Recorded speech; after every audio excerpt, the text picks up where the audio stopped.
Welcome to Ask the Tech Coach, brought to you by the TeacherCast Educational Network. If you are in charge of professional development and looking to build an innovative digital learning experience, this is the podcast for you. Join us each week as we uncover strategies that tech coaches are using to drive their digital transformations one classroom at a time. And now for your host, with over 2 decades of experience working with tech coaches and ed tech companies from all around the world, Jeff Bradbury. Hello, everybody, and welcome to the TeacherCast Educational Network. My name is Jeff Bradbury. Thank you so much for joining us today and making TeacherCast your home for professional development. This is Ask the Tech Coach podcast, episode number 244, and today we are continuing our celebration of digital learning and Common Core curriculum merging together. Today we're going to be looking at vertical alignment. Yes, how do we take all of those digital learning skills? How do we take that scope and sequence that we discussed last week in episode 243, and how do we ask ourselves some key yet vitally important questions to help our graduates be exactly what they want? And then, of course, we're going to ask ourselves the question today, well, how do we get there? Well, to continue this conversation, I have my good friend Barb Scully on. Barb, how are you today? Welcome back to Ask the Tech Coach. Yes, I'm doing great. Washington State, it is a blue sunny bird. It is a blue sky kind of day, and we are starting to get into the upper 70s, which is wonderful. We are having those Connecticut days where sometimes it's 40, sometimes it's 90, and that's just the way it works here. We want to know where you guys are and what you're doing. We have a great platform here. If this is the first time you're listening to this podcast, thank you so much. Don't forget, you can find out more information about this and all of our shows over at askthetechcoach.com. And we would welcome you guys to be a part of our Instructional Coaches Network on Facebook, LinkedIn, K12 Leaders, and of course, follow us on Twitter at Ask the Tech Coach. We are here each and every Monday serving you, the instructional coach and the digital learning leader. Now, Barb, we have talked for the last 3 weeks about this concept of creating a digital learning strategic plan. And we decided that a digital learning strategic plan really is this roadmap for how you're going to infuse ISTE standards, ISTE digital learning standards into that core curriculum. And last week we had a chance to really figure out that scope and sequence. And we said, if we're going to put this together, how do we know when to introduce these skills and when to bring these skills into elementary, middle school, high school? How do we sort them all up? We talked about technology skills, digital citizenship skills, digital literacy skills, my favorite, the digital competency skills. We've gone through the whole thing, but today we're actually going to be doing one of those episodes where somebody reached out and said, hey, I want to ask the tech coach. Barb, what's our question for the day?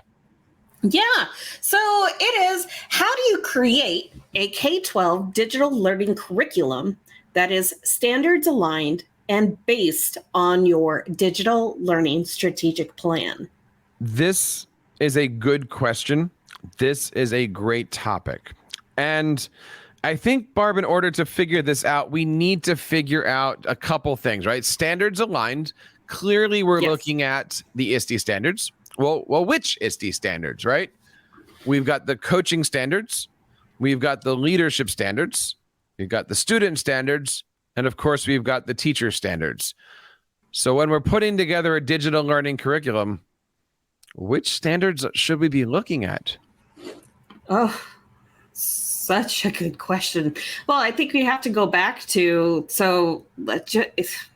we have to look at educator side, which is learner, leader, citizen, collaborator, designer, facilitator, and analyst. Mm-hmm. So going and looking at those standards, which then will help you always pivot to student and administrator or coach or something like that. But my question for you is, what is vertical alignment?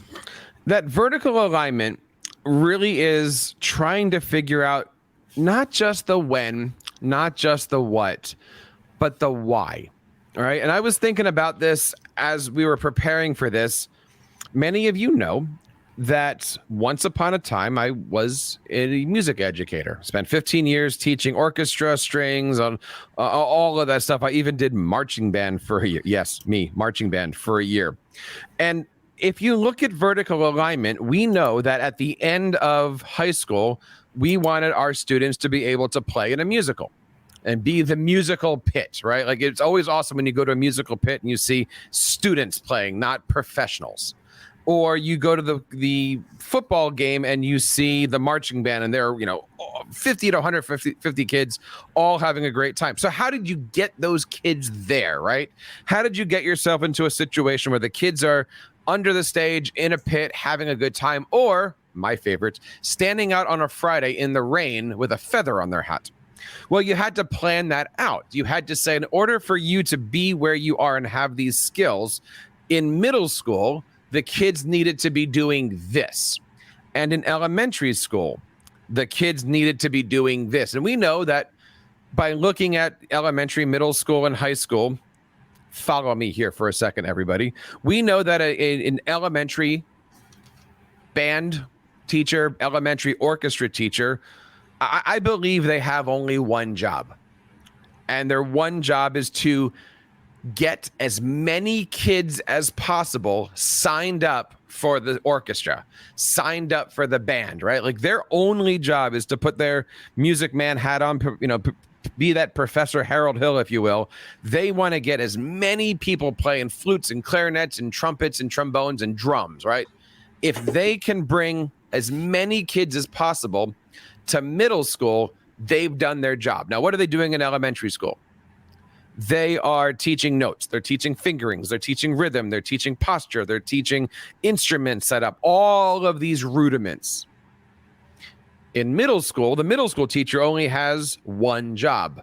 They take all of the flutes and they turn them into flutes and oboes and piccolos. They take all of the clarinets and they turn them into clarinets and oboes and bassoon players and bass clarinet players. They take all the trumpets and they turn them into French horns and trombones, and they orchestrate it because they know that their only job is to create a wider variety of sound that then becomes the wind ensemble, the string orchestra, the marching band, all of that stuff. So when you're looking at elementary, middle, and high school, everybody has their job. You get as many as possible, you orchestrate it, you put them on stage, and by doing that, you have a successful program. I'm going to pause here, Barb. Does that make sense, or am I a little crazy? Well, or both. You're always a little crazy, but aren't we all? No, I think that you give a very descriptive answer in helping others visualize, okay, the groundwork of which you are to help set things up for that vertical alignment for that entire curriculum. Now, music isn't the only discipline that does this, right? I mean, you can look at art, right? In order to be into, mechanical drawing or architecture or, ceramics, you have to have the basic art skills. You start with drawing a circle, and, middle school, you do a little bit more of CAD work, and then finally you're building a house.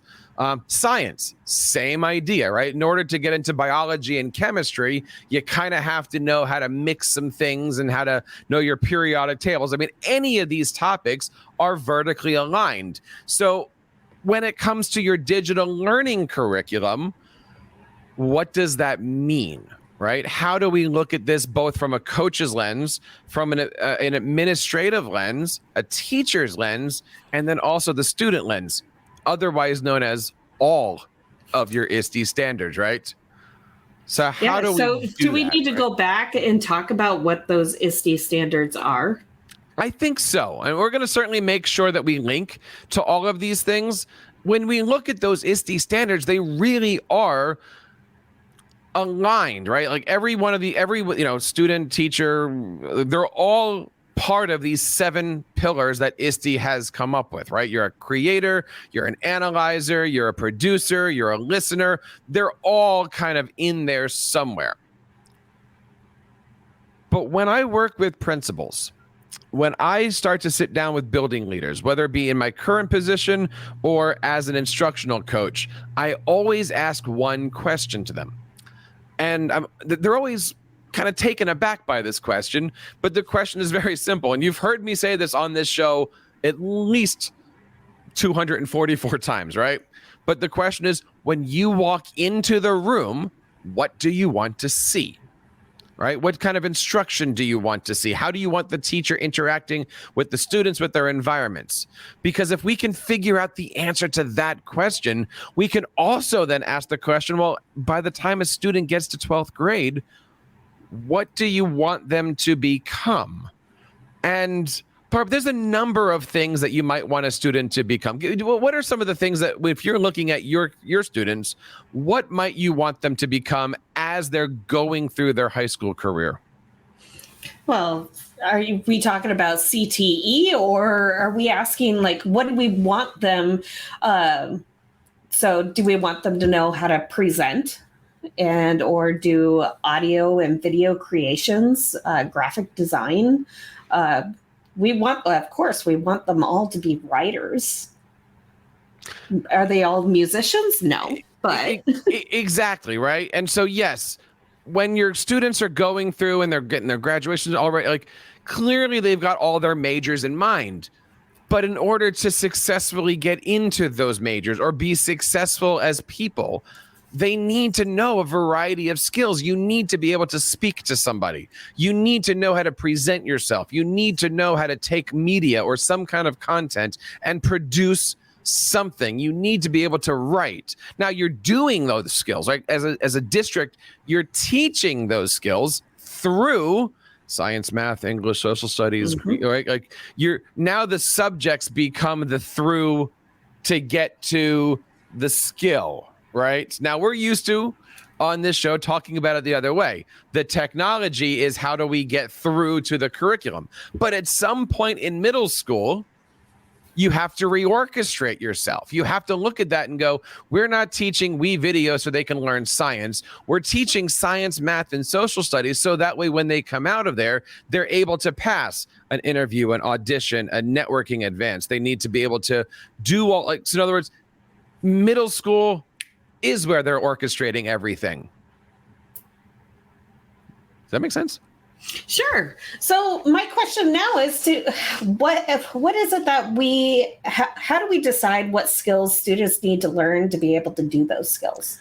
You have to ask the question, I think, right?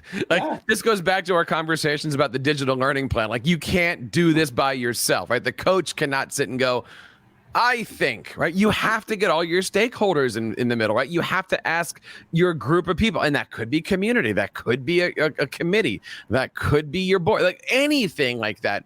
What are those skills? For instance, if you are living in certain parts of the country, you might decide that one of the skills that everybody needs is agriculture. If you're in other parts of the country, you might decide that certain skills are AP courses. Very generally, right? But you get the, like, your district's going to determine what that community needs and, of course, build the courses for it. What we're discussing today is, okay, how do you get those soft skills out of there so that way you're creating that well-rounded person through the curricular activities? And all you have to do is just to have those conversations. And then, of course, as we mentioned, you break it down. When are we teaching these things? How are we teaching these things? How many times are we teaching these? In what courses?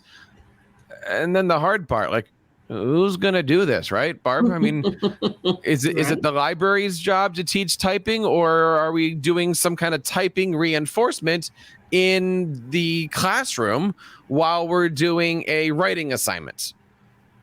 Where should these things be taught? And I don't know. Personally, I think the answer is yes. All of those places. All of them. Yes. I agree with you. So when we break down these skills into these digital learning scope and sequences, how should we do it? Carefully, right? You need to. I always looked at it as, you make your flow chart, right? 2 columns with a little line down the middle, and 3rd grade, I'm teaching this skill, and in 3rd grade, this is how I'm using it. This is why I'm using it in social studies. Right? It's no different than when you talk to a library media specialist, librarian, whatever you want to call it, there's a lot of times where, third grade, fourth grade teacher brings their class down, says, hi, how you doing? By the way, we're doing this research topic. Thanks very much. Have a good time. Bye. And the librarian's always like, well, if I knew this ahead of time, I could have prepped for you. And that's what we're talking about here. Working within that community to say, look, if the fourth grade teacher is looking for the kids to be able to do this type of project to meet those curricular standards and goals, then why not keep the library media specialist or the instructional coach or the STEM coach or whoever? Why not keep them going so that way 3 weeks before the fourth grade teacher needs it, maybe that's when the fourth grade student is learning about it. So that way there is this kind of dual roadmap that's going on that makes sense and doesn't put stress on everybody and gives both teacher, coach, and student the opportunity to really learn, regurgitate, and then put that information into good use into curricular terms. So decide what topics should be taught and then what should also be taught by those specialists. I think when you do that, you're going to give not only the teacher a great setting, because they're going to know that when they go into that chapter to do that particular project, which, by the way, the coach is working with them on, they know that their students have already gotten those skills because they know that 3 weeks prior, the library media specialist or whomever's supporting those research skills and DIT skills, the students have already been given that information. And now how do you put all that together? That's where your ISTE standards for instructional leaders come in, because your ISTE standards for instructional leaders say you need to create an environment where this is expected and this kind of collaboration can be supported within everybody in the building, not just classroom teachers, but everybody gets those opportunities to collaborate. So when we're looking at how do you meet those standards and you ask the question, which standards? Yeah, it is all standards get to go into creating this vertical aligned digital learning standard-based curriculum. So how do we know when students need to use their digital learning skills to showcase their knowledge of that subject? I'm going to throw that back at the SAMR model, right? Every teacher is coming at their curriculum in a slightly different form with slightly different skills. The hope is that we look at the SAMR model not as a ladder, because I don't believe it's a ladder, but if we look at it as in the course of a unit, right? A unit could be multiple classes. You're going to have chances to substitute a digital tool for an analog tool. You're going to have an opportunity to have students work together in a group and augment what any of those activities could have, should have been, or would have been. And then, of course, modify them and redefine them so that way they make something. Giving a student a Google Doc versus a written piece of paper, that's nice. But then asking them to turn that into a podcast is so important, because we know that down the road, we want those students to be broadcasting or doing live video or morning announcements or running the radio station or calling football games. Like, there's so much stuff down the road, which is why it's crucial and vitally important that those instructional coaches in the the K-5, but the K-8 area really are working with teachers on what those skills are going to be down the road. It's never about today. It's about where do you want to see your students once they get to those 10th, 11th, 12th grades. So really quick. So if we had somebody who was, let's say, freshly out of college, or maybe a Plan 2 teacher who didn't go to teacher school, and you said SAMR model. What does SAMR model mean? SAMR model is an acronym. S stands for substitution, A stands for augmentation, M stands for modification, and R stands for redefinition. And really, it's just this roadmap that says, how do we take the traditional and turn it upside down on its head? And how do we take that traditional paper-based, everybody take out their pencil, and really create an environment where students are able to show off their knowledge of the subject in a slightly or completely different way? Again, paper into Google Doc is nice, but what if paper turned into the diorama? What if paper turned into a video project? What if paper turned into a 3D model? What if paper turned into a podcast or a video or an interview series or an online learning course or a book creator project or you name it? How do we get them to redefine what we're supposed to be teaching them so that way they can show off and showcase what they're knowing in a way that's a little bit more than just your traditional 5-paragraph essay? I like it. Thank you. I always think of along those lines for other people who could be listening just to gain new insights, who have not listened in on to the other previous 243 episodes. So thank you for sharing that. Now that we're kind of wrapping this chapter up, what is your call to action for our listeners on this subject? What is it that you want them to specifically do? That's a good question, right? The easiest answer is if you have any questions, just reach out. Like, that's why we call this Ask the Tech Coach, right? But start to have these conversations. Have them within your coaching groups. Have them within your PLNs. Ask your teachers, why are we teaching this? Why do we do these activities? Ask your principals, right? Like, if I'm working on this stuff in 3rd grade, next year, can we do this in 4th grade? Or just ask your principal the question, like, what do you expect the 4th and 5th graders to be able to do? Great. Well, now in 3rd grade, I'm already setting the scene for that. And when you do sit down, as many of us are these days with our final evaluations and such, pull out the flow chart, right? So when they say to you, what have you done all year? Well, I'm prepping these kids for next year. I'm prepping these teachers for next year. I'm doing so. And then, we've done a lot of shows on data collection and tools and stuff like that. This is how you start to become more of a data-driven, standards-based instructional coach. It's not just finding, here's the way that I use WeVideo. That's nice. But here's why I'm using WeVideo, because in the future, I want my students to be able to create a video, edit a video, make a tutorial, share that tutorial, promote that tutorial, make a graphic that I need to have for an intro to another video that I'm going to make. And that's why in 4th grade, we're doing WeVideo assignments where they just open up that front-facing camera and they tell me about their weekend. Or they put that into their kitchen and they're videotaping themselves making a sandwich, because we want them to be able to do step by step of how do they do something. They're going to need that skill later on. Oh, I love it. Thank you for sharing all of that. This is fantastic to be able to walk away with and be able to apply it. I think that's the most important concept of this entire conversation, how we're going to apply it. So that way our students are going to be better in the future. And I'd love to hear from you. If this makes sense to you, please let me know. If this is something that you're questioning, please let me know. I do want to give a shout out. I'm not going to say the person's name, but somebody did reach out to me over the weekend. We had a fantastic, 2.5 hour conversation by video on things like coaching resumes, coaching interviews, how do you apply, where do you go?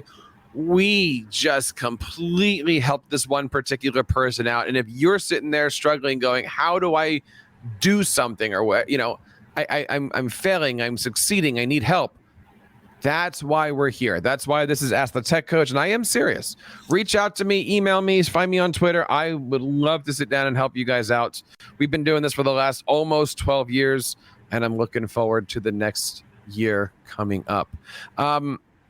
Next week, we have the finale of what I'm calling part 2. Every single show that we've done for the last 3 weeks, including today and next week, is all around this part 2 of the book that I'm writing about how do you create a successful digital learning culture. And I'm looking forward to next week. We're talking all about curriculum mapping. How do you make these individual curriculum go together? And what does that look like? What should it look like when you're entering? What should it look like at the end of the day? Love to have you on. If this is a topic that interests you, please reach out. Would love to have you as a guest also in all of that stuff. So that's a little bit where we are, but there is another podcaster here on the show. Barb, talk to us a little bit about some of the shows that you've been working on and what we can expect out of your amazing podcast. Yeah, so I released a podcast on vocabulary instruction, because aren't we all vocabulary teachers, regardless of high school or down to kindergarten? We're all teaching some sort of vocabulary going on. So that, and then I'm going into STEM, science, technology, engineering. We also have to put in that A for art, because that's a huge component for CTE instruction, and then mathematics. So I'm working on a STEM integration for family and consumer sciences education podcast, so that I'm hoping to have that released here pretty soon, and kind of winding down the school year. So a lot of really great stuff in going into, how can I conserve is the key word, conserve my energy and have all of my units all planned out, prepped and ready to go for the fall. So instead of doing that mad dash 3 days before the school year begins. So that's all sorts of fun stuff that I got going on in the back of my head, and hoping to apply it. We are going to make sure we have links to all of Barb's great resources, podcasts, etc. Again, this is episode number 244 of Ask the Tech Coach. Want to say thank you, guys. Don't forget to hit that like, subscribe, and share this podcast with all of your colleagues in the coaching world. We are also going to be broadcasting live to all the stuff on our Instructional Coaches Network group over on Facebook. Join over 1,500 coaches. We would love to have you. And that wraps up this episode of Ask the Tech Coach, episode number 244. On behalf of Barb and everybody here on the TeacherCast Educational Network, my name is Jeff Bradbury, reminding you guys to keep up the great work in your classrooms and continue sharing your passions with your students. You've been listening to Ask the Tech Coach, hosted by Jeff Bradbury of the TeacherCast Educational Network. Please reach out to the show with all of your questions on Twitter at AskTheTechCoach or online at www.askthetechcoach.com. Be sure to subscribe to our podcast so you don't miss any future episodes. And please take a moment to write a review in the App Store.